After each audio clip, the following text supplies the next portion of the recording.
trưa thật vui và thật ngon miệng, cùng nhau cất cao lời ca tiếng hát để cùng tôn vinh Chúa trong buổi trưa ngày hôm nay.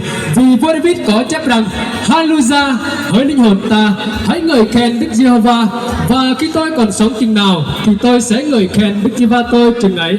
Và chúng ta cảm tạ ơn Chúa, và trong buổi trưa ngày hôm nay sẽ không để cho quý vị phải chờ đến lâu hơn nữa.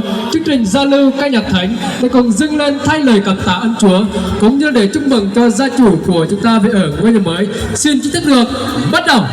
Ở sang tìm đi là chắc cỡ idea ở nước mông này lồng câu cỡ dòng tay play pro tông cơ dàn nhạc đơn đan chẳng phum ni cả idea dân sắp mùi bìm ni cả idea làm ra từng này sân lồng câu cỡ dòng tay play pro tông cơ trong dân sắp mùi bìm ni sân lồng câu.